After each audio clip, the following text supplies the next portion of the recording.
हमारा सामाजिक परिवेश बड़ी तेज़ी से बदलता जा रहा है। अपने माता पिता के प्रति श्रद्धाभाव कमते जा रहा है। आज यही स्थिति है कि बहुत जगहों पर वृद्धाश्रम खोले गए हैं और कई जगह पर खोलने की आवश्यकता है। आश्चर्य यह है कि माता पिता 5 संतानों को पालन पोषण कर सकते हैं, लेकिन 5 संतान मिलकर अपने माता पिता का पालन पोषण नहीं कर सकते हैं। ऐसे विकृत परिवेश में कुछ ऐसे भी सपूत हैं जिन्हें अपने माता पिता तो छोड़िए, दादा दादी छोड़िए, परदादा के प्रति भी श्रद्धा भाव है। ऐसे ही सपूत हैं पंडित संतोष शर्मा, जो अपने परदादा इनकलाबी स्वतंत्रता सेनानी पंडित भूरामल जी का हर साल उनकी पुण्यतिथि 11 सितंबर और जन्म तिथि 7 जनवरी को समारोह के रूप में मनाते हैं। मैं प्रमोद नारायण मिश्र बिहारी लाल चैनल से उनका स्वागत करते हैं। सबसे पहले संतोष जी, मैं आपसे यह जानना चाहता हूं कि अपने परदादा पंडित भूरामल शर्मा जी के बारे में कैसे पता चला, उनके योगदान क्या था, इस सब की जानकारी आपने कैसे हासिल की? मुझे अपने पूर्वजों से, पिताजी से, दादाजी से जानकारी मिली कि आपके परदादा जी स्वतंत्रता सेनानी थे और उन्होंने श्री नवयुवक समिति की स्थापना की थी। उसके बाद महात्मा गांधी जब मुजफ्फरपुर आए तो उनसे जुड़ करके उन्होंने उनके स्वदेशी आंदोलन में भाग लिया और जब अखिल भारतीय चरखा संघ की स्थापना महात्मा गांधी जी ने की तो उन्होंने जगह की मांग की। शहर में जगह के लिए जगह की समस्या थी तो उन्होंने अपने पुश्तैनी कारोबार शर्मा ट्रंक फैक्ट्री को स्थानांतरित कर उस पैतृक मकान के अग्रभाग में अखिल भारतीय चरखा संघ की प्रथम खादी बिक्री केंद्र खोली और उसके वो प्रथम व्यवस्थापक भी नियुक्त किए गए। इस तरह से मुझे ये जानकारी हुई कि पंडित भूरामल जी स्वदेशी आंदोलन में सक्रिय भूमिका उन्होंने निभाई थी। साथ ही साथ 1913 में उनकी अध्यक्षता में श्री नवयुवक समिति की स्थापना हुई, जो समिति आज 110 वर्ष पुरानी हो चुकी है। और इस नवयुवक समिति में हिंदुस्तान के गण्यमान्य लोग, महान लोग, सभी लोग आए, जिसमें प्रमुख रूप से महात्मा गांधी आए, पंडित नेहरू आए, श्रीमती इंदिरा गांधी जी आई, विनोबा भावे जी आए, जयप्रकाश बाबू आए और भी अन्य गण्यमान्य लोग सब आए।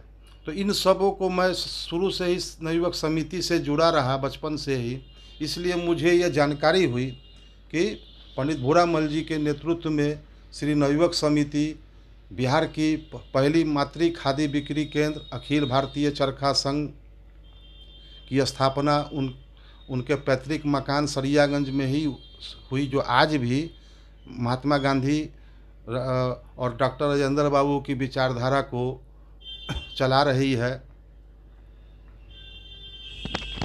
संतोष जी, आपने उनके योगदान के बारे में बताया। मैंने यह पूछा था कि भूरामल जी के बारे में आपको कैसे पता चला और भूरामल जी के संबंधित आपके पास जो डॉक्यूमेंट्स हैं, काफ़ी डॉक्यूमेंट्स हैं, उसकी प्राप्ति कैसे हुई?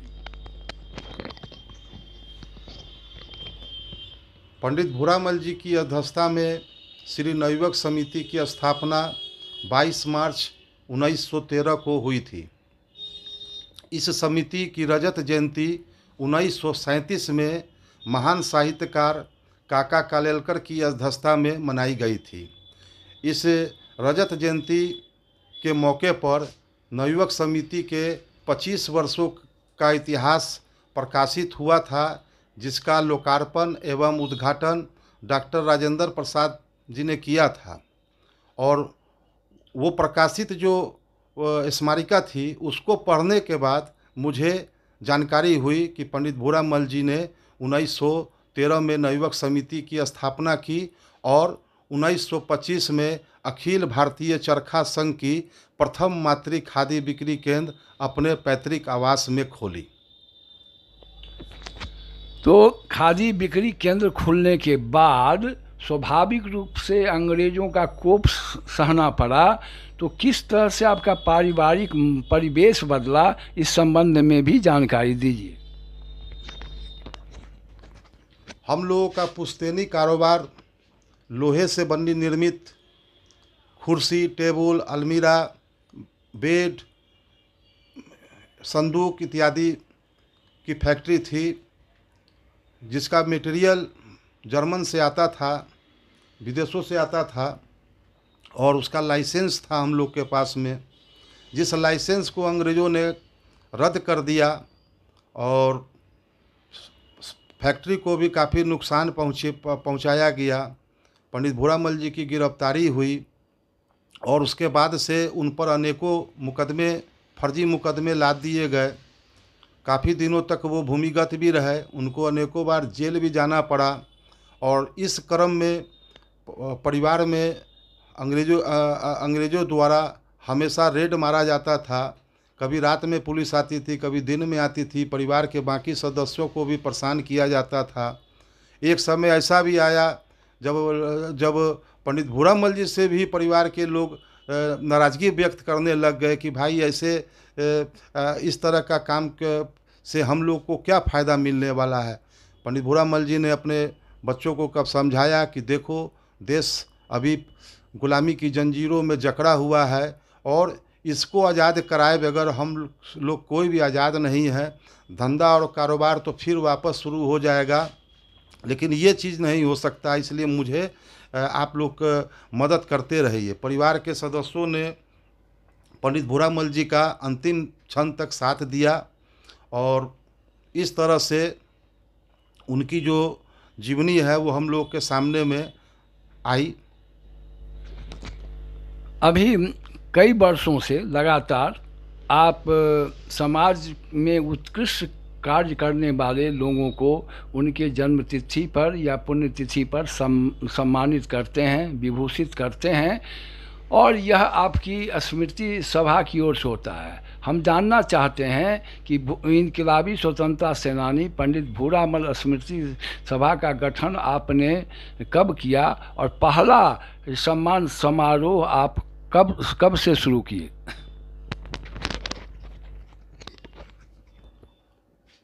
मुजफ्फरपुर शहर स्थित उनके द्वारा स्थापित 3 ऐतिहासिक कृतियाँ क्रमशः श्री नवयुवक समिति ट्रस्ट शहीद भगवान लाल पुस्तकालय छोटी सरियागंज, उसके बाद उनके पैतृक आवास सरियागंज में मुजफ्फरपुर जिला खादी ग्रामोद्योग संघ, जो अखिल भारतीय चरखा संघ की मातृ संस्था है, और महात्मा गांधी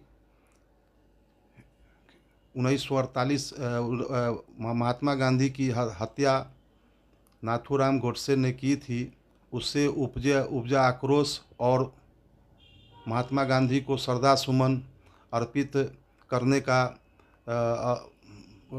नवयुवक समिति में ही उनको श्रद्धासुमन शोक सभा आयोजित हुई।